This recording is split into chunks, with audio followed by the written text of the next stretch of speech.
आज हम भारतीय समाज को समझने की कोशिश करेंगे। ये भारत का सिर्फ इंडियन सिविलाइजेशन, भारत की जो सभ्यता है बहुत पुरानी है, तकरीबन लगभग 5,000 साल पुरानी है। डॉक्यूमेंटेड तो ये तकरीबन 3,000 साल पुरानी है, जबकि ये वैदिक काल में चालू हुआ। वैदिक काल से ही जो थी, इसमें जाति प्रथा जो थी, जाति प्रथा तो और जगह भी रही है, मगर शूद्र जिसको कहा गया, वो शूद्र जो वह बाकी सब 3 जातियाँ होती थी हिंदुस्तान में, भारत के अंदर शूद्र जाति हुई जो कि चौथी जाति हुई है। एक तो बात ये है वहाँ पे जिसको अछूत बताया गया, बाकी कहीं पे ऐसा नहीं है किसी भी समाज में दुनिया के जहाँ पे किसी जाति को अछूत कहा गया हो। यहाँ पे ट्रेड बेस थी, काम के बेस पे जातियाँ थी, मगर अछूत नहीं मानी जाए। ये अछूत जो है जाति जो है, ये लगभग 2000 साल पहले से चालू हुआ है। तो जाति जो है वो भारत की सभ्यता की, सिविलाइजेशन की बहुत बड़ा कंपोनेंट है। नंबर एक बात। नंबर दो चीज़ है कि भारतीय समाज में वाद विवाद कि बहुत पुरानी परंपरा है, वैदिक काल से के समय से ही परंपरा है। वेदों में स्वर्ग नरक की बात की गई है, भगवान की बात की गई है, मगर उसके अपोजिट, उसके मुखालफत में जो चार्वाक शास्त्र है, चार्वाक दर्शन है, उसने नकार दिया कि भगवान कुछ नहीं होता, स्वर्ग नरक कुछ नहीं होता, आदमी मर जाता, जल के राख हो जाता है। तो सनातन धर्म में दोनों को ही अपनाया, वेद को भी अपनाया, उन्होंने हवन आहुति को भी अपनाया, और उन्होंने चार्वाक दर्शन को अपनाया। जो 4 वेदों में है, उनमें सबसे बड़ा वेद जो है वो है ऋग्वेद है, जिसमें लगभग 10,732 श्लोक हैं और शायद दुनिया का सबसे बड़ा धर्म ग्रंथ है। उसके बाद दूसरी है कुरान इस्लाम की, जिसमें 550 आयतें हैं, तो 5,500 आयतें हैं। तो ये जो थी वाद विवाद कि उन्होंने कहा, वेदांत ने, कि स्वर्ग में जाओगे अच्छे काम करोगे, बुरे काम करो नरक में जाओगे। चार्वाक शास्त्र ने कहा कि कुछ नहीं होता है, खाओ पियो मौज मस्ती करो, बेशक उधार के पैसे का लेके पैसा घी पियो और उधार वापस देने का कभी नाम ना लो, ऐसा दूषित विचार अपने मन में लाओ। तो हमारा हिंदू समाज जो है, सनातन धर्म का जो है समाज है, सनातन जो है संस्कृत का वर्ड है, हिंदू शब्द फारसी भाषा का शब्द है। तो ये सब जो चला है, जाति की बहुत इम्पोर्टेंस है, बहुत महत्वपूर्ण चीज़ है। और ये हमें इसलिए कहते हैं, मैं 4 वेद की जगह मैं कहता हूँ 5 वेद है। 4 वेद और 5वां चार्वाक दर्शन, ये 5वां वेद है। क्यों इसको क्यों मैं 5वां वेद मानता हूँ, उसके पीछे वजह ये है।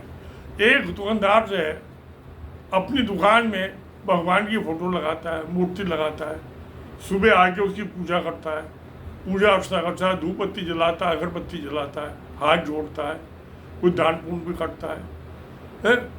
तो वो तो करता है, सुबह आके बैठ जाता है अपने ठंडे पे गद्दी पे और सारे दिन ग्राहकों को चूना लगाता रहता है, उनसे बेईमानी करता है।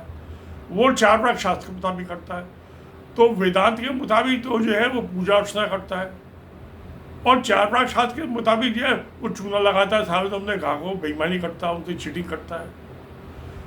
तो उसका जो है कर्म जो है, कर्म तो होता है अपने चार्वाक शास्त्र के मुताबिक, और उसकी जो आत्मा है, वो आत्मा जो है वो वैदिक के मुताबिक। तो आत्मा और काम दोनों में इतना बड़ा अंतर है, ऐसे ही जातियों का भी है।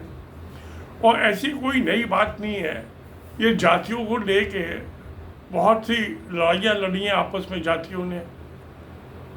आज भी जो है, जो इंटरमीडिएट कास्ट के हैं, जैसे जाट है, गुजर है, ये हरिजनों पर शेड्यूल कास्टों पर अत्याचार करते हैं, क्योंकि ये खेती बाड़ी से कनेक्टेड रहे हैं। और जो ये जो शूद्र हैं, ये उनके खेतों में काम करते हैं, तो मालिक और नौकर का संबंध हो गया ना एक्सप्लॉयटेशन से। एक्सप्लॉयटेशन जो थ्योरी है वो तो हमेशा जो भी बिजनेस है, इंडस्ट्री है, उन्होंने हमेशा, जो इंडस्ट्री के मालिक है, बिजनेस के मालिक है, उन्होंने गरीबों का एक्सप्लॉयटेशन किया, उसी से तो रईस बने हैं वो। इनकी लेबर, जो कार्ल मार्क्स की थ्योरी थी कैपिटलिज्म, जो कैपिटल है वो तो बड़े आदमियों के पास है, और वो उससे, और जो मजदूर है वो उसकी लेबर जो है, वो लेबर जो है, लेबर को हमेशा कैपिटल ने एक्सप्लॉइट किया है। ये कोई आज नई चीज़ नहीं है, हमेशा से हिस्ट्री में होता है और आगे भी ऐसा ही होगा। और यही जो एक्सप्लॉइटेशन है, यही जड़ जो है, ये नाराज़गी की, आपस में मतभेद की, दुश्मनी की जड़ बनती है। और जो एक्सप्लॉइटेशन है, और एक्सप्लॉइटेशन के बिना कोई इंडस्ट्री बिजनेस नहीं चल सकता, कोई खेती भी नहीं चलती, खेती बाड़ी भी नहीं हो सकती। खेती में जो मजदूर काम करेंगे उनको एक्सप्लॉइट किया जाता है। तो ये सब बातें हैं। अब ये चीज़ें जो है, ये राजनीति जो है वो भी समाज का एक अंग है। अब जो है 2025 में आरएसएस को 100 साल हो जाएंगे, 99 साल हो गए हैं अक्टूबर में। तो ऐसा है कि 100 साल की आयु बहुत लंबी आयु होती है। बहुत कम आदमी कहते तो हैं शतायु है, कि शतायु आशीर्वाद तो देते हैं, मगर वो आशीर्वाद कितना सफल होता है बड़ा मुश्किल काम है, वो नहीं होता है, आमतौर से नहीं होता है। तो अब जो है, जो आरएसएस है, मैं जो है राष्ट्रीय स्वयं Sevak Sangh, here in after I will call it RSS in short. तो ये आरएसएस जो है ये ब्राह्मणों ने बनाया था, और ये मूल तौर पे इसकी सारी लीडरशिप जो है वो ब्राह्मणों के ही हाथ में रही है। और इन्होंने हमेशा जो है ब्राह्मणों को प्रमोट किया। आज मोहन भागवत थे, चाहे इनसे पहले भी थे, तो वो सारे ही इनके संचालक, और इसकी लीडरशिप जो है ब्राह्मणों की है। और इसमें भी जो ये महाराष्ट्र में, क्योंकि इसका जन्म हुआ नागपुर में, तो 70% जो इसकी लीडरशिप है वो महाराष्ट्र के ब्राह्मणों से है। वो लोग इसके जो कंपोनेंट है, और 30% जो है इसमें ब्राह्मण है कर्नाटका के।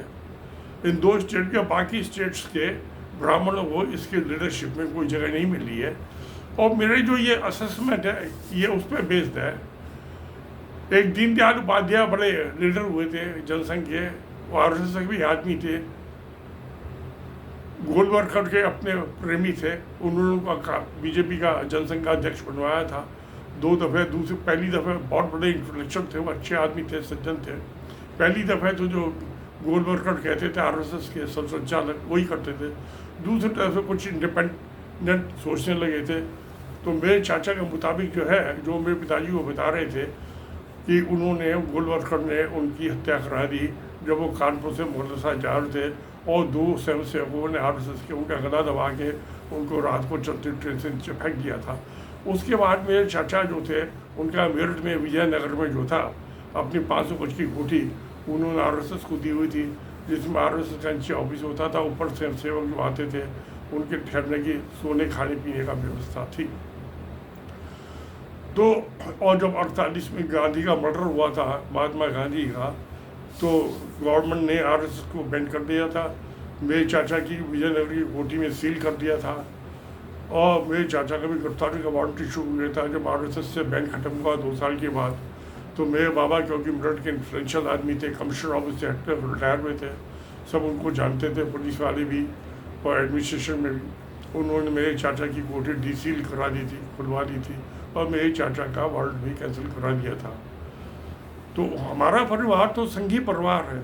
हमारी समाज भी जो है वो बीजेपी हो, उससे पहले जो गधे को खड़ा कर देते वो गधे को वोट दे जाएंगे। वही देखते गधा है या घोड़ा है, वो तो देखते हैं कि आरएसएस का आदमी है, बीजेपी का आदमी है, जनसंघ का आदमी है, इसी को वोट दो। तो हमारा पूरा परिवार जो है संघ परिवार है। हाँ, इसमें अलबत्ता मैं कभी कभी जो है नालायकी कर जाता हूँ। मैंने कम्युनिस्टों को कभी वोट दे दिया, कभी सोशलिस्ट को दे दिया, कभी कांग्रेस पार्टी को दे दिया, कभी जनसंघ को दे दिया, कभी बीजेपी को दे दिया, कभी आम आदमी पार्टी को भी वोट दे दिया मैंने। 3 दफ़ा आम आदमी पार्टी को सबसे बाद में वोट दिए। अब तो इन्होंने इलेक्शन कमीशन वालों ने मेरा नाम ही वोटर लिस्ट से काट दिया, किसको वोट दूँ, क्या काट दिया इनकी मर्जी है। मेरा गला तो नहीं काटा ना मेरे दिल में कोई पंचर किया है इन्होंने कि सुई घुसा के कीट ठोक के मेरे दिल में और दिमाग में पिक्चर कर दे। उसमें भी इलेक्शन कमीशन नाकामयाब रहा है। वोट काटने से क्या होता है, मेरा नाम लिस्ट से काट दे, हाथ पाँव तो नहीं काट सकते ना। खैर, तो मैं कह रहा था जो जातिवाद वाली बात है, अब ये बड़ा कलेश की बात हो गई। क्यों, जब से ये मंडल कमंडल की पॉलिटिक्स हुई, तो कमंडल की पॉलिटिक्स जो आरएसएस की पॉलिटिक्स है, और मंडल की पॉलिटिक्स ये है जो वीपी सिंह के ज़माने से चालू हुई थी, और जिसके ऊपर जो था इसमें डिवीजन हो गया था जनता पार्टी में, और ये बीजेपी बन गई थी, भारतीय जनता पार्टी, जनसंघ उसमें मर्ज हो गई थी। तो अब इसमें क्या है कि अब जो है मोहन भागवत तो ब्राह्मणवादी है, आरएसएस ब्राह्मणवादी है, और नरेंद्र मोदी जो ओबीसी है, ये इंटरमीडिएट कास्ट है, मिडिल कास्ट का। और जो हिंदुस्तान में सबसे बड़ा एक सेक्शन है, एक क्लास है, वो ओबीसी की है, अदर बैकवर्ड क्लासेस। एक schedule caste, schedule tribe, OBC है, तकरीबन को 27% रिजर्वेशन दिया गया। मैं शायद इनकी आबादी 32% से हो, 40 से भी ज़्यादा हो अलग अलग स्टेट्स में। तो अब जो झगड़ा जो चालू हुआ है, पॉलिटिकल जो झगड़ा है, वो ब्राह्मणों में और ओबीसी में चालू हो गया। क्योंकि मोदी तो खुलेआम वो ओबीसी का कहता, मैं ओबीसी हूँ, मेरे मंत्रिमंडल में मैंने 32 आदमियों को ओबीसी को जो है मंत्री बनाया है, जो एमपी के टिकट दिए हैं, एमएलए के टिकट दिए हैं, उसी हिसाब से मैंने ओबीसी को ज़्यादा टिकट दिया, उनको ज़्यादा प्रमोट किया है। तो ये सारी जो चीज़ें हो रही हैं, तो मुझे दिखाई दे रहा है बहुत जल्दी ही पॉलिटिक्स में कभी भी वैक्यूम नहीं रहता, खालीपन नहीं रहता, हमेशा जो भरा जाता है उसमें। तो अब मुझे दिखाई दे रहा है कि ये मोहन भागवत और मोदी की जो लड़ाई होगी, कुश्ती होगी, कबड्डी होगी, वो जाति पे बेस्ड होगी। मोहन भागवत के साथ ब्राह्मण होंगे, आरएसएस ब्राह्मणों की संस्था है, और मोदी ने जब बीजेपी को जो है ओबीसी की संस्था बना दिया है। तो ये ओबीसी और ब्राह्मणों की एक नया युद्ध चालू होने वाला है, और शायद चालू हो चुका है। इसमें अब जैसे योगी है, योगी है ठाकुर है, मगर ये हाई कास्ट में नहीं आती है, ये ओबीसी का अपर स्टेटा है योगी। और दूसरी चीज़ है कि योगी कभी भी आरएसएस का आदमी नहीं रहा। इससे पहले योगी से पहले जो इसके मटके, गोरखपुर के मटके जितने भी रहे हैं, वो हिंदू महासभा के रहे हैं। उन्होंने हिंदू महासभा के टिकट पे इलेक्शन भी लड़े हैं और जीते हैं। इसलिए अब ये झगड़ा जो है, क्या ये हिंदू महासभा और आरएसएस में हो गया? क्योंकि आरएसएस ने कभी भी, जो आरएसएस हिंदू महासभा के बड़े नेता थे वीर सावरकर, उनको अपना नेता नहीं माना। अब पॉलिटिकल रीजन से जब मोदी बन गया, उनको मानना पड़ा, उसको सपोर्ट करना पड़ा, मगर उन्होंने कभी भी जो हिंसक राजनीति थी वो इसकी सावरकर की, इसको कभी सपोर्ट नहीं किया। उन्होंने तो अंग्रेजों का बनाया हुआ था राष्ट्रीय सेवक संघ, आरएसएस जो था, जो पीसफुल था, वो कांग्रेस को एनकाउंटर करने के लिए बनाया गया था। इन्होंने कभी आज़ादी की लड़ाई में हिस्सा नहीं लिया।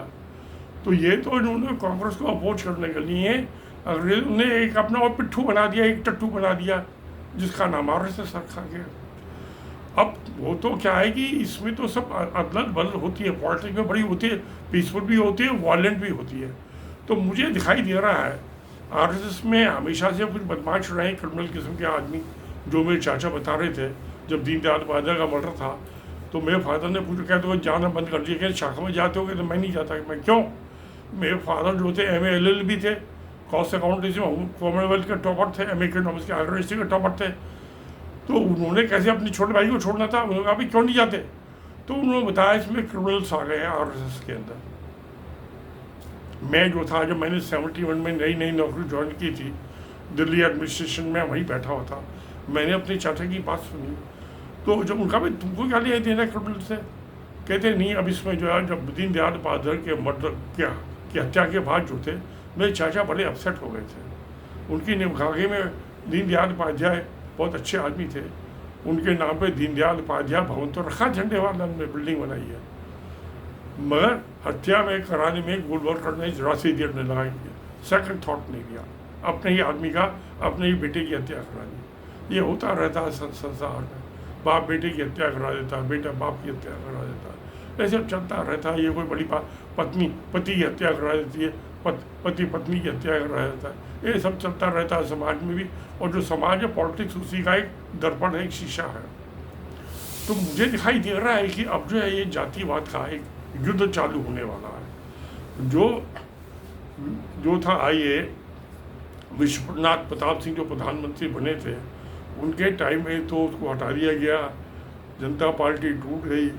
मगर अब एक नया युद्ध जो है ये ब्राह्मणों के और ओबीसी के बीच में चालू होने वाला है, और इसमें बाकी किसी का कोई लेना देना नहीं।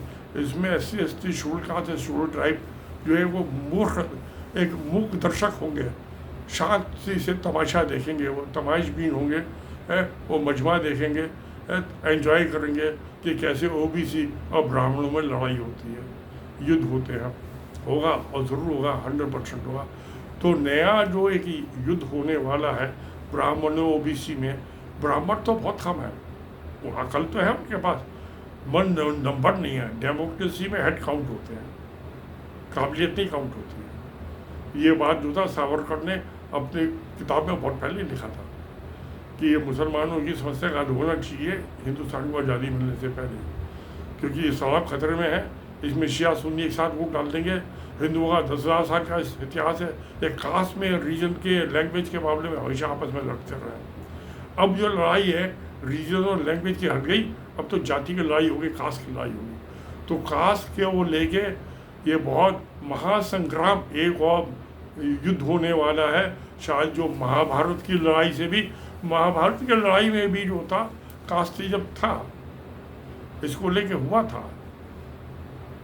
एक तो किसका कैसे जन्म हुआ इसको भी लेके था, कौन, क्योंकि हिंदुओं में 8 किस्म की शादियाँ होती हैं, उसमें जो ये पांडव थे, सब जो थे, इनका जो जन्म हुआ था, एक तो होता है पहला कि शादी से पहले जिसकी कोई सबूत नहीं होता, चोरी छुपे शादी कर लो, उसको गंधर्व विवाह कहते हैं। दूसरा होता है कि जिसमें अपना पति नाकाबिल हो बच्चा पैदा करने के, तो नियोग विधि से, तो पांडव तो सारे नियोग विधि से पैदा हुए थे।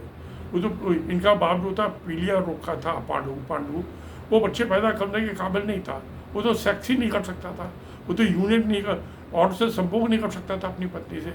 इसलिए अलग अलग पतियों से कुंती ने अलग अलग बच्चे लिए। वो कुंती पुत्र तो कहलाए, पांडु पुत्र ने कभी नहीं कहलाए, वो कुंती पुत्र थे पांचों पांडव। तो ये तो यानी बड़ा पुराना महाभारत के ज़माने का संग्राम चला रहा है, और उसी परंपरा में आज 2024 में, और मैं ऐसा 24 और ज़्यादा से ज़्यादा 25 तक खींचेगा, हो सकता है 24 में कुछ हो जाए फैसला, नहीं तो 25 में तो आर पार की लड़ाई होगी, जैसी महाभारत में लड़ाई हुई थी।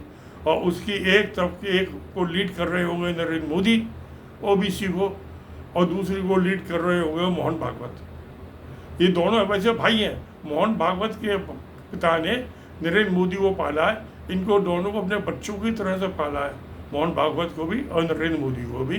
मतलब भाइयों में भी तो लड़ाई हो जाती है ना, एक बाप के 2 बेटों में भी तो लड़ाई हो जाती है ना। तो बेटे बाप को भूल जाते कि बाप ने हम दोनों को पाला है। तो ऐसे ही अब ये दोनों भूल जाएंगे। मोहन भागवत और नरेंद्र मोदी में युद्ध होगा। नरेंद्र मोदी जो है ओबीसी की तरफ से लीड कर रहे होंगे, इनकी संख्या बहुत ज़्यादा है, ब्राह्मण थोड़े से 3% है, ओबीसी 30% है। क्या होता क्या नहीं होता, अकल जो है जीतती है या संख्या जीतती है, नंबर जीतते हैं, हेड काउंट जीतते हैं। होगा तो सही फैसला कुछ एक न एक था दूसरा। और योगी जो है, क्योंकि ये ओबीसी में अपर लेवल का है, तो ये कहा जाता है ये हिंदू महासभा का आदमी है, परंपरा से, ये RSS का आदमी नहीं है। ये क्या रुख लेता, मगर इसकी गद्दी जो है बचना बहुत मुश्किल है, क्योंकि हिंदू महासभा जो है कभी भी सरकार, हाँ एक दफ़े बंगाल में तो सुहरावर्दी के साथ मिलके, बंगाल स्टेट में तो सरकार बनाई थी हिंदू महासभा ने, मुस्लिम लीग ने मिलके। उसके बाद हिंदू महासभा कभी अब किसी के साथ मिलके सरकार नहीं बना सकी। जनसंघ ने तो बनाई थी 1957 में, मध्य प्रदेश में अपनी पूर्ण बनमत की सरकार थी, VK सकलीचा के चीफ मिनिस्टर थे, पूरे 5 साल सरकार चली थी। खूब भ्रष्टाचार हुआ था उस जमाने में, RSS से खूब लूटा, बदनाम हुआ वीके सकलीचा, वीरेंद्र कुमार सकलीचा, माल इकट्ठा हुआ आरएसएस के पास, जिसके उसका गोल वर्कर जो थे मुखिया थे, और उसके बाद अब वो पैसा हुआ तो आरएसएस का एक्सपेंशन हो गया, उसका विस्तार हो गया। पैसे से हर चीज़ के विस्तार करने के लिए आप बिल्डिंग में 4 कमरे जोड़ोगे अपने 1 कमरे के मकान में, तो पैसा तो खर्च करना पड़ेगा, पैसा तो कहीं से आएगा ना, तभी जोड़ोगे ना। तो वो गोल वर्कर के साथ के टाइम से भी जहाँ जहाँ इनकी सरकार स्टेट्स में आई, वो मिली जुली सरकार थी या अपनी एक ही पार्टी की सरकार थी। मध्य प्रदेश में तो अपनी एक ही पार्टी की सरकार थी, पूरे 5 साल चल रही थी, तो आरएसएस से पैसा आना शुरू हो गया था। दूसरी जो इंडिपेंडेंट सरकार थी वो कम्युनिस्टों की थी। केरला में EMS नंबूदिरपाद के चीफ मिनिस्टर होते थे, वह इंदिरा गांधी कांग्रेस के अध्यक्ष थे, उन्हें वहाँ ITC किया, जवाहरलाल नेहरू प्राइम मिनिस्टर थे, उन्होंने बर्खास्त कर दी EMS नंबूदिर की सरकार तकरीबन 2-2.5 साल के बाद। मगर ऐसा कुछ नहीं हुआ मध्य प्रदेश में। वीके सकलीचा ने अपने पूरे 5 साल में शांतिपूर्वक चलाई सरकार, और नोट कमाए, खुद भी खाया और आरएसएस को भी खिलवाया। तो ये सब चीज़ें हैं, जातिवाद तो चलता रहता है। और अब मगर जातिवाद जो मुखर हो गया, जो विश्व प्रताप नाथ सिंह ने, VP सिंह ने जो ये मंडल की जो राजनीति चलाई, अब वो उस पर फूल खिलने शुरू हो गए उस राजनीति में, और उससे जो राजनीति हो, उससे जो फूल खिलने लगे हैं, तो फूलों के साथ साथ कांटे भी निकल आए हैं। अब वो कांटे जो है वो मोहन भागवत को और से कितने चुभते हैं, कितना जख्मी करते हैं, कुछ पता नहीं। क्योंकि लड़ाई में तो दोनों पार्टी, जीतने वाली हारने वाली का, दोनों को चोट लगती है, दोनों का नुकसान होता है, दोनों को तकलीफ होती है। कौरव भी मरे, पांडव भी मरे, कहीं भी युद्ध हो, फर्स्ट वर्ल्ड वॉर हुई, सेकंड वर्ल्ड वॉर हुई है, सभी को नुकसान हुआ। लड़ाई में बहुत आदमी मरा दोनों साइड का। ऐसे ही युद्ध महाभारत के रूप में और भी कई युद्ध होते हैं, दोनों साइड के जो कंपेटेंट्स होते हैं, लड़ने वाले, उनका नुकसान होता है, चोटें लगती हैं, आर्थिक हाथ टूटते, प्रॉपर्टी का भी नुकसान होता है। आजकल तो बम फैलने लग रहे हैं। आरएसएस में ऐसे बहुत से आदमी हैं, जब भी अपोजिशन की सरकार बनती है, जगह जगह बम ब्लास्ट करते हैं ये लोग, आरएसएस के आदमी जो है, और मुसलमानों को बदनाम करते हैं कि मुसलमान आतंकवाद फैला रहे हैं, ये बम फाड़ रहे हैं। खैर ये पुरानी चीज़ें, ये पॉलिटिक्स का एक हिस्सा है। मगर ये जो अब जो जातिगत ये युद्ध हो रहा है, वो चालू हो चुका है 2024 के लोकसभा के इलेक्शन से। क्योंकि इस टाइम जो 240 MP हैं बीजेपी के, इसमें से 57 MP ऐसे हैं जिनका बैकग्राउंड कांग्रेस और उसके एसोसिएट पार्टियों से है, और उसमें 60 आदमी ऐसे हैं जो आरएसएस बैकग्राउंड के हैं। तो उसके बाद जो है 240 में 57 निकाल दो, तो ये बाकी बच गए 183। 183 में 60 जो MP हैं लोकसभा के सदस्य हैं, वो आरएसएस बैकग्राउंड के हैं 183 में। तो 123 MP ऐसे रह गए जो कि बीजेपी के अपने हैं, मगर वो प्योर बीजेपी के नहीं अपने। इसलिए आरएसएस भी आज उस हालत में नहीं है कि जो आरएसएस बैकग्राउंड के 60 MP हैं उससे नरेंद्र मोदी को परेशान कर सके या उसे हटा सके। इन्होंने जो 75 साल की आयु फिक्स की हुई है आरएसएस ने कि उसके बाद रिटायर कर देंगे, बहुत लोग रिटायर हुआ। एल के अडवाणी को किया, मुरली मनोहर जोशी को किया, सुमित्रा महाजन को किया, यशवंत सिन्हा को किया, और वो भी किया, तो कोई बड़ी बात नहीं है। तो ये नरेंद्र मोदी को रिटायर करने के लिए ये क्या उस अपनी पॉलिसी को इम्प्लीमेंट करेंगे? अब पॉलिसी को इम्प्लीमेंट नहीं करेंगे तो क्या मतलब ये कि आरएसएस अपनी पॉलिसी छोड़ दे? तो ऐसे अगर छोड़ने लगा तो आरएसएस अपनी हत्या खुद कर लेगा, आत्महत्या कर लेगा। तो आत्महत्या करने वाला तो मुझे नहीं दिखाई देता ये ब्राह्मण या मोहन भागवत। आत्महत्या तो मैं भी नहीं करूँगा, मैं बढ़िया। हाँ, जो मुझे मजबूर कर रहे हैं मैं उसकी हत्या जरूर कर सकता हूँ, आत्महत्या नहीं कर सकता। आत्महत्या करना तो पाप है। अरे लड़ते लड़ते मरो तो डरने की क्या बात है, लड़ो मरो। तो मोहन भागवत जो है आत्महत्या करने वाला तो बंदा नहीं है, ब्राह्मण आत्महत्या करने वाले नहीं होते हैं। ओबीसी तो कर लेते हैं आत्महत्या, वह मोदी भी ऐसा नहीं दिखाई देता ये भी आत्महत्या कर ले। ये ढकोसलेबाजी तो बहुत करता है, नाटकबाजी तो बहुत करता है, आत्महत्या करेगा ये तो नहीं दिखाई देता ऐसा। हालांकि इसके साथ अब 100 आदमी 120 आदमी बच जाते हैं, 100 से ज़्यादा। कुछ आदमी तो जिधर को देखते हैं कि यहाँ लड्डू मल्ले उधर को लुढ़क जाते हैं। तो इस टाइम पर जो कंपोजिशन है पॉलिटिक्स है बड़ी चलावनी होती है, धोखा होती है पॉलिटिक्स अपने आप में, इसलिए किसी को नहीं बख्शती। और एक जातिवाद है, ये भी किसी को नहीं बख्शता। ये अपनी जाति वाले अपनी जाति वालों को हत्या कर देते हैं। हाँ, मगर ब्राह्मण की हत्या करें ऐसा नहीं होता। ब्राह्मण की हत्या तो पाप माना गया, ब्रह्म हत्या कहा है, भगवान की हत्या माना गया, ब्राह्मण की हत्या भगवान की हत्या। तो इस पाप को क्या नरेंद्र मोदी करेगा? अपने ब्राह्मण हत्या की जुआन अपने सिर पर लेगा? मगर ले सकता है, पॉलिटिक्स में ऐसा होता है। जब पिता की हत्या का पाप कोई आदमी अपने सिर पर ले सकता है, तो ब्राह्मण की हत्या तो उससे छोटी चीज़ है, वो हो सकता है, मुमकिन है। तो इसलिए अब जो है इसको देखो, नए तमाशे हो, ड्रामे वो देखो, कुश्ती देखो, अखाड़े देखो, है, और नौटंकी देखो। नमस्कार, धन्यवाद।